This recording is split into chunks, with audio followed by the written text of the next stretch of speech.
नमस्कार, आप देख रहे हैं संसद टीवी। मैं हूं आपके साथ शालिनी खंडेलवाल। आज की खबर में आपको बताएंगे देश और दुनिया की हर अहम खबर। शुरुआत करते हैं हेडलाइंस के साथ। केंद्र सरकार का किसानों को तोहफा, कम अवधि के कृषि कर्ज पर 1.5% ब्याज सहायता को मंजूरी। Emergency credit line guarantee scheme के कॉर्पस फंड को बढ़ाकर किया 5 लाख करोड़ रुपए। बीजेपी संसदीय बोर्ड और केंद्रीय चुनाव समिति का पुनर्गठन। सत्यनारायण जटिया, एस येदियुरप्पा और इकबाल सिंह समेत 6 नए चेहरे। भूपेंद्र यादव, देवेंद्र फडणवीस और ओम माथुर को सीईसी में मिली जगह।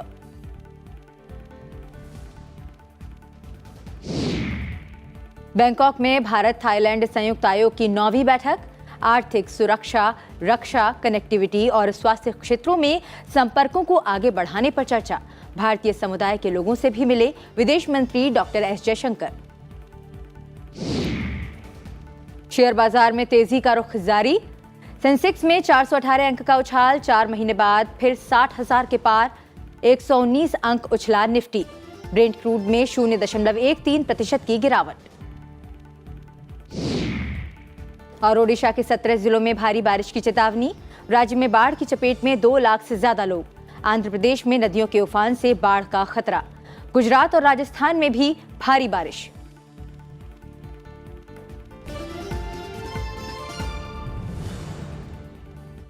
अब एक नजर उन खबरों पर जो आज सुर्खियों में रहीं। दुनिया भर में इस्तेमाल होने वाले सभी तरह के टीकों में लगभग 60% का उत्पादन भारत में होता है। इंडियाज वैक्सीन ग्रोथ स्टोरी का विमोचन करते हुए वित्त मंत्री ने ये बात कही।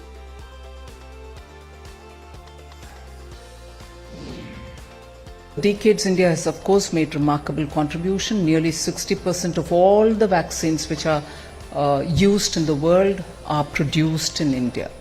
Therefore, India has a singular contribution to make to the world in terms of vaccination and that which is being produced and supplied to the entire world.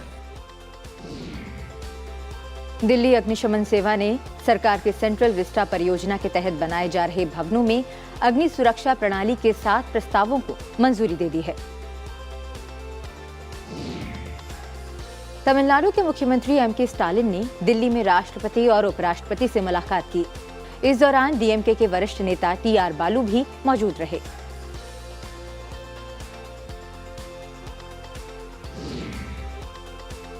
Supreme court ने चुनावों में अनिवासी भारतीयों को मतदान करने का अधिकार देने का अनुरोध करने वाली जनहित याचिका पर केंद्र और निर्वाचन आयोग से जवाब मांगा है। निर्वाचन आयोग ने जम्मू कश्मीर में मतदाता सूची के प्रकाशन की नई समय सीमा 25 नवंबर तय की है।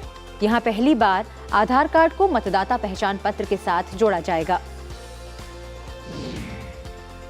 देश में मादक पदार्थ रोधी कानूनों को लागू करने का जिम्मा संभालने वाली विभिन्न केंद्रीय और राज्य एजेंसियों के लिए अपनी तरह का पहला पोर्टल शुरू किया गया है। राष्ट्रीय एकीकृत database on arrested narco offenders को एनसीबी ने विकसित किया है।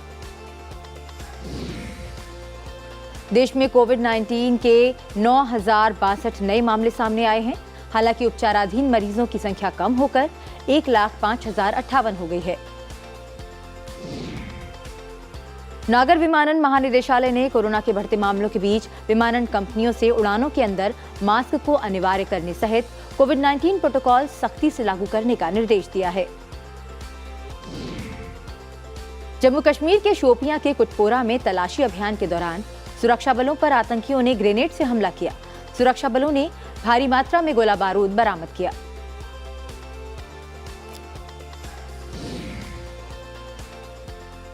अब खबरें विस्तार से। केंद्रीय मंत्रिमंडल ने 3 लाख रुपए तक के लघु अवधि के कृषि ऋण पर 1.5% ब्याज सहायता को मंजूरी दी। इस कदम का मकसद कृषि क्षेत्र के लिए पर्याप्त ऋण प्रवाह सुनिश्चित करना है। साथ ही वित्तीय संस्थानों की वित्तीय सेहत और कर्ज को लेकर व्यवहार्यता सुनिश्चित होगी। सरकार के फैसले की जानकारी देते हुए केंद्रीय मंत्री अनुराग ठाकुर ने कहा कि अल्पकालीन कृषि कर्ज के लिए 1.5% ब्याज सहायता योजना बहाल करने को मंजूरी दी गई। इसके तहत कर्ज देने वाले सार्वजनिक और निजी क्षेत्र के बैंकों, छोटे वित्त बैंकों, क्षेत्रीय ग्रामीण बैंकों, सहकारी बैंकों और प्राथमिक कृषि ऋण समितियों को वित्त वर्ष 2022-23 से 2024-25 के लिए किसानों को दिए गए 3 लाख रुपए तक के लघु अवधि के कर्ज के एवज में 1.5% ब्याज सहायता दी जाएगी। समय पर कर्ज भुगतान करने पर किसानों को 4% ब्याज पर लघु अवधि का ऋण मिलता रहेगा। किसानों को पहले की तरह ही किसान क्रेडिट कार्ड पर 3 लाख रुपए का लोन मिलेगा, 7% ब्याज पर ही मिलेगा, 3% की सबवेंशन किसानों को मिलेगी जो टाइम पर पेमेंट करते हैं, और बैंकों पर इसका दुष्प्रभाव न पड़े उसके लिए 1.5% इंटरेस्ट की सहायता हम लोग अपनी तरफ से करने जा रहे हैं। सरकार ने आपात ऋण सुविधा गारंटी योजना के तहत व्यय को 50,000 करोड़ रुपए से बढ़ाकर 5 लाख करोड़ रुपए कर दिया है। प्रधानमंत्री नरेंद्र मोदी की अध्यक्षता में हुई मंत्रिमंडल की बैठक में आपात ऋण सुविधा गारंटी योजना को लेकर फैसला किया गया। इससे होटल और पर्यटन संबंधित क्षेत्रों को बढ़ावा मिलेगा। आम बजट 2022-23 में कोरोना वायरस महामारी से प्रभावित होटल और संबंधित क्षेत्रों की मदद के लिए ECLGS की सीमा 4.5 लाख करोड़ रुपए से बढ़ाकर 5 लाख करोड़ रुपए करने का प्रस्ताव था। इससे व्यावसायिक उद्यमों को अपनी संचालन संबंधी देनदारियों को चुकाने और अपने व्यवसाय को जारी रखने में सक्षम बनाने के लिए राहत मिलने की उम्मीद है। ECLGS के तहत 5 अगस्त 2022 तक लगभग 3.67 लाख करोड़ रुपए के ऋण स्वीकृत किए जा चुके हैं। इसके अलावा भी केंद्रीय मंत्रिमंडल में कुछ अहम फैसले लिए गए। सरकार ने पेटेंट कार्यालयों के साथ अब अन्य उपयोगकर्ताओं के लिए पारंपरिक ज्ञान डिजिटल लाइब्रेरी डेटाबेस की व्यापक पहुंच को मंजूरी दे दी है। उपयोगकर्ताओं के लिए DKDL डेटाबेस को खोलना भारत सरकार का महत्वाकांक्षी और दूरदर्शी कदम है। ये भारतीय पारंपरिक ज्ञान के विविध क्षेत्रों में भारत की मूल्यवान विरासत के आधार पर अनुसंधान, विकास और नवाचार को बढ़ावा देगा। केंद्रीय मंत्रिमंडल ने अंतर्राष्ट्रीय परिवहन मंच यानी ITF की देश के परिवहन क्षेत्र में गतिविधियों को समर्थन देने के लिए भारत और फ्रांस के बीच अनुबंध पर हस्ताक्षर को मंजूरी दे दी। अनुबंध पर 6 जुलाई 2022 को हस्ताक्षर किए जा चुके हैं। इससे भारत में परिवहन क्षेत्र को कार्बन उत्सर्जन मुक्त बनाने के लिए नए वैज्ञानिक परिणाम और प्रौद्योगिकी विकल्पों की पहचान होगी।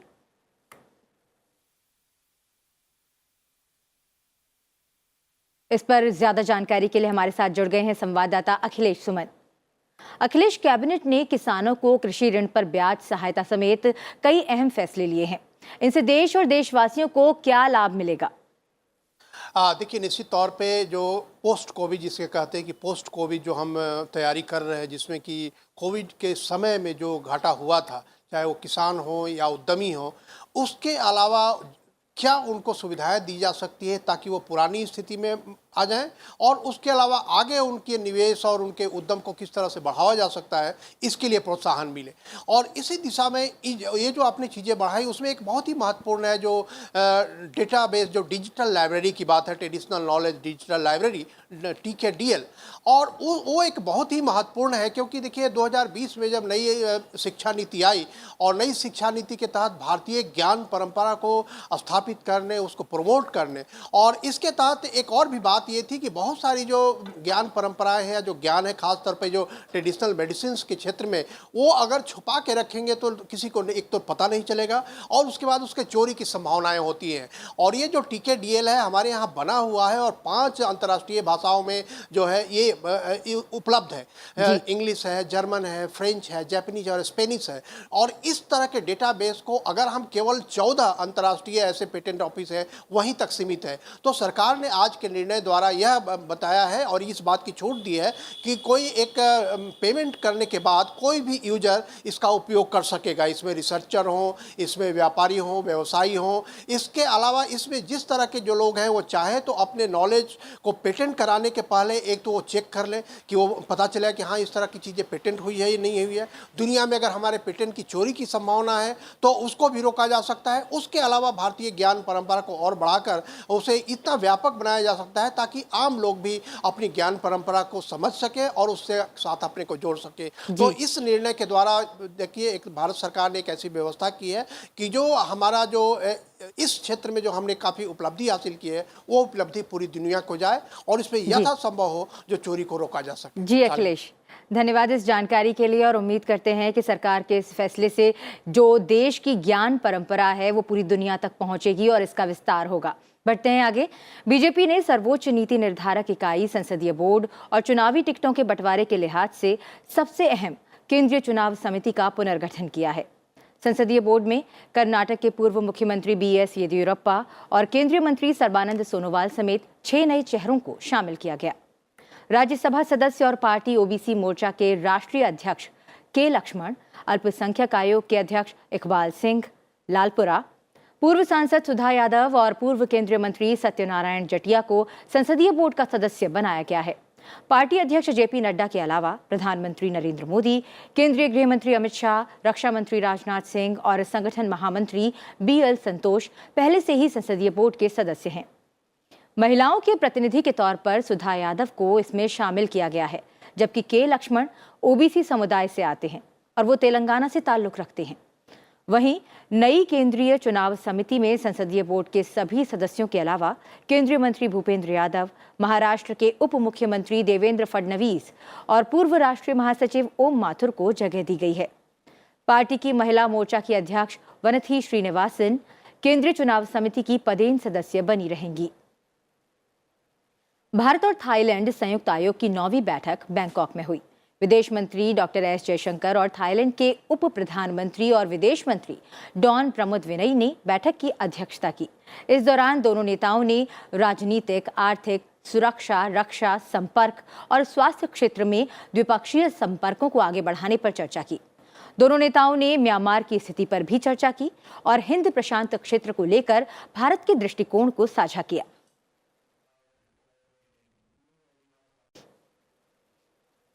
Discussed in different domains how we could promote our ties. It included defense and security, where we agreed on increasing the momentum of our exchanges, including joint training and exercises.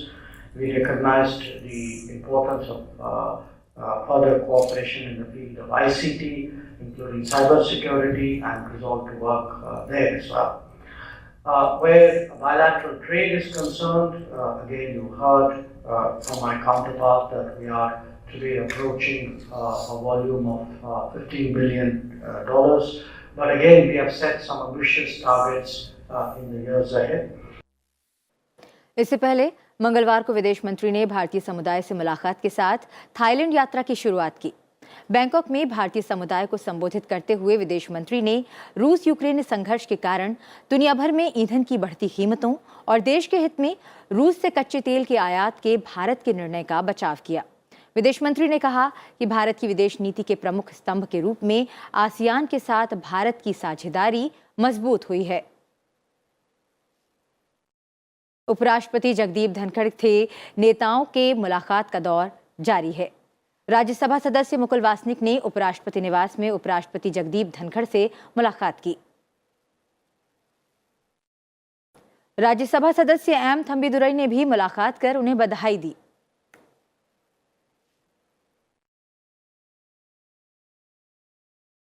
Maharashtra के गवर्नर भगत सिंह कोश्यारी ने भी उपराष्ट्रपति निवास में उनसे मुलाकात की। दिल्ली के मुख्यमंत्री अरविंद केजरीवाल भी उनसे मिलने पहुंचे।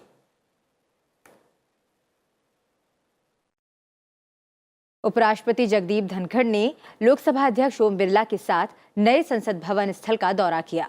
इस मौके पर उपसभापति हरिवंश और राज्यसभा में सदन के नेता पीयूष गोयल मौजूद रहे। फिलहाल रुक रहे हैं एक छोटे से ब्रेक के लिए। ब्रेक के बाद राज्यों से जुड़ी हुई खबरों पर डालेंगे नजर। आप बने रहिए हमारे साथ।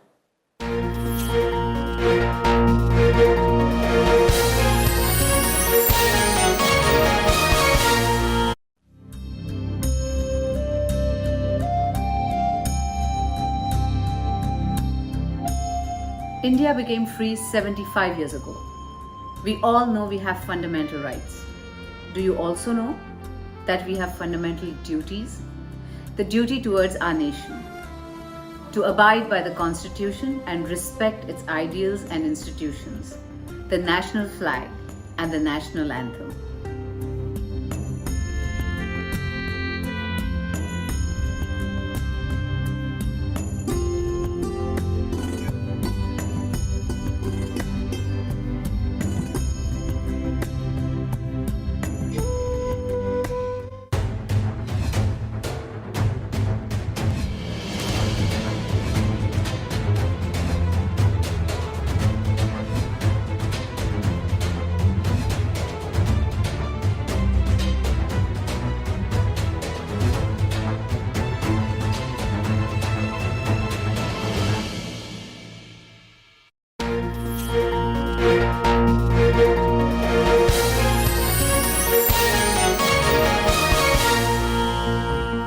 आप देख रहे हैं आज की खबर। बढ़ते हैं आगे और बात करते हैं राज्यों से जुड़ी हुई खबरों की।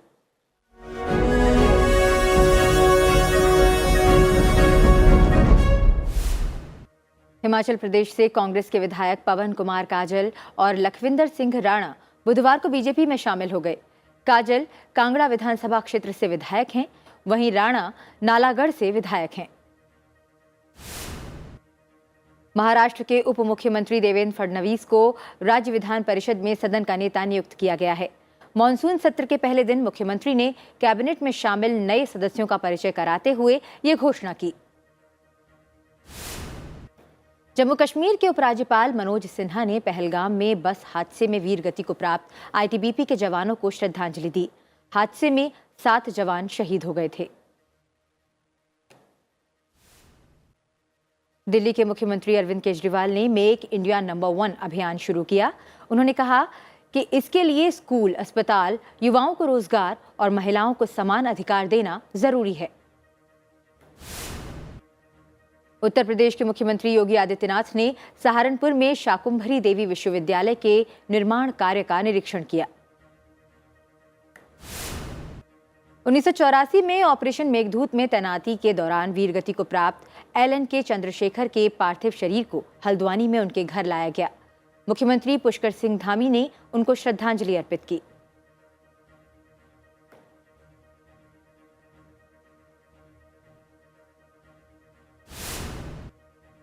मद्रास हाईकोर्ट ने AIADMK के नेतृत्व मामले में 23 जून की यथास्थिति बनाए रखने का आदेश दिया।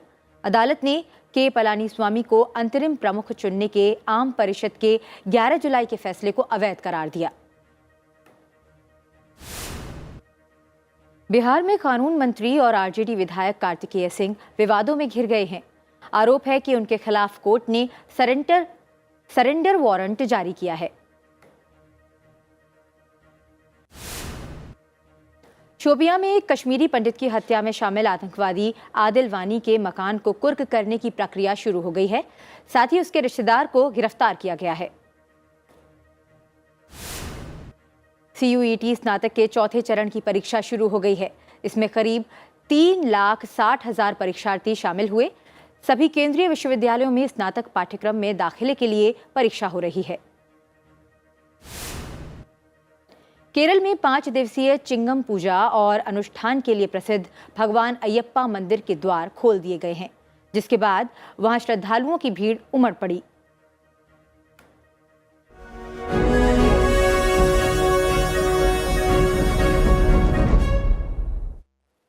विदेशी निवेशकों की लिवाली के बीच घरेलू शेयर बाजारों में लगातार चौथे कारोबारी दिन तेजी का सिलसिला जारी रहा और सेंसेक्स 60,000 अंक के पार पहुंच गया। BSE सेंसेक्स 417.92 अंक यानी 0.70% की वृद्धि के साथ 60,260.13 अंक पर बंद हुआ। निफ्टी भी 119 अंक यानी 0.67% चढ़कर 17,944.25 अंक पर बंद हुआ। निफ्टी में शामिल 50 शेयरों में से 33 लाभ में रहे। एशिया के दूसरे बाजारों में चीन का शंघाई कंपोजिट, जापान का निक्की और हांगकांग का हैंग सेंग लाभ में रहे, जबकि दक्षिण कोरिया का कॉस्पी नुकसान में रहा। वहीं यूरोप के प्रमुख बाजारों में कारोबार में सुस्ती का रुख रहा। अमेरिकी शेयर बाजार मंगलवार को बढ़त के साथ बंद हुआ। इस बीच अंतर्राष्ट्रीय तेल मानक ब्रेंट क्रूड 0.13% की गिरावट के साथ $92.22 प्रति बैरल पर आ गया। कम दबाव का नया क्षेत्र बनने के कारण राजस्थान के कई हिस्सों में बीते 24 घंटों में भारी बारिश हुई है। मौसम विभाग के मुताबिक राज्य में बारिश का दौर अभी जारी रहेगा। पिछले 24 घंटों में राज्य के प्रतापगढ़, सिरोही, झालावाड़, उदयपुर, डूंगरपुर, जयपुर, बांसवाड़ा, पाली और जालौर जिलों में कहीं कहीं भारी बारिश दर्ज की गई है। पूर्वी राजस्थान के ऊपर बना गहरा कम दबाव का तंत्र पश्चिमी राजस्थान के ऊपर पहुंच गया। अगले 12 घंटों में इसके कमजोर होकर धीरे धीरे पश्चिम दिशा की ओर आगे बढ़ने की प्रबल संभावना है। मध्य प्रदेश में लगातार हो रही भारी बारिश से प्रदेश की कई नदियां उफान पर हैं। वहीं बांधों में जलस्तर खतरे के निशान से ऊपर पहुंच गया है। राजधानी भोपाल में भी लगातार हो रही बारिश की वजह से नदियों का जलस्तर बढ़ गया है, जिससे कई इलाके जलमग्न हो गए हैं। छतरपुर में सुजारा बांध पर जलस्तर बढ़ने के चलते पानी धसान नदी में छोड़ा गया, जिससे निचले इलाके डूब गए हैं। नर्मदापुरम में नर्मदा नदी का जलस्तर बढ़ने के बाद कई निचले इलाकों में बाढ़ जैसे हालात बन गए हैं। नदी खतरे के निशान के ऊपर बह रही है। जलस्तर के बढ़ने के बाद बारना, तवा और कोलार बांध के गेट खोल दिए गए हैं। हालात को देखते हुए प्रशासन को सतर्क किया गया है। प्रदेश के ज्यादातर जिलों में बाढ़ से स्थिति गंभीर बनी हुई है। मंदसौर में कई मंदिर डूब गए हैं। हालात को देखते हुए एसडीआरएफ की टीमें भेज दी गई हैं। मुख्यमंत्री शिवराज सिंह चौहान खुद हालात पर नजर बनाए हुए हैं। मौसम विभाग ने ओडिशा के 20 जिलों में भारी बारिश की चेतावनी के बाद येलो अलर्ट जारी किया है। मूसलाधार बारिश के कारण कई जिलों में महानदी के बाढ़ का पानी भर जाने के कारण मुश्किलें बढ़ गई हैं। प्रदेश के कई जिलों में बाढ़ की स्थिति काफी चिंताजनक है। 237 गांवों में करीब 1.5 लाख लोगों को सुरक्षित स्थानों पर पहुंचाया गया है। बैतरणी नदी का जलस्तर बढ़ने के कारण भद्रक के कुछ गांवों में बाढ़ की स्थिति बन गई है, जिसके बाद प्रशासन राहत और बचाव कार्य में जुटा हुआ है। ओडिशा में इस मौसम की पहली बाढ़ से 10 जिलों में 2 लाख से ज्यादा लोग प्रभावित हुए हैं। वहीं महाराष्ट्र में भी बारिश का सितम जारी है। बारिश से कई निचले इलाके डूब गए हैं। भंडारा में भारी बारिश के चलते बाढ़ की स्थिति बनी हुई है। लोगों के घरों में पानी घुस गया है। ऐसे में लोगों को परेशानी का सामना करना पड़ रहा है। बाढ़ का पानी लोगों को डराने लगा है। हालात को देखते हुए प्रशासन सतर्क है। मौसम विभाग ने फिलहाल 12 जिलों के लिए येलो अलर्ट जारी किया है। वहीं आंध्र प्रदेश में प्रमुख नदियों के उफान पर होने से बाढ़ का खतरा बढ़ गया है। भारी बारिश के परिणाम स्वरूप राजा महेंद्रवरम के पास डोवालेश्वरम में सर आर्थर कॉटन बैराज में पानी का प्रवाह बढ़कर 14.42 लाख क्यूसेक हो गया है। पड़ोसी तेलंगाना के भद्राचलम में गोदावरी में जलस्तर लगभग 15 लाख क्यूसेक दर्ज किया गया है, जो खतरे के तीसरे निशान 54.5 फुट के स्तर को पार कर गया। अगले कुछ घंटों में कॉटन बैराज में और अधिक बाढ़ का पानी आने की संभावना है। अब बात दिल्ली की। दिल्ली में एक बार फिर यमुना नदी में जलस्तर खतरे के निशान 204.5 मीटर के पार चला गया। ऊपरी जलग्रहण क्षेत्रों में बारिश के बीच हरियाणा द्वारा हथनीकुंड बैराज से और पानी छोड़े जाने के कारण यमुना का जलस्तर बढ़ गया है। यमुना में ऊपरी जलग्रहण क्षेत्रों में भारी बारिश के बाद शुक्रवार को जलस्तर खतरे के निशान के पार चला गया था, जिसके कारण प्राधिकारियों को निचले इलाकों में रह रहे करीब 7,000 लोगों को सुरक्षित स्थानों पर भेजना पड़ा। और अब खबरें अंतर्राष्ट्रीय जगत से।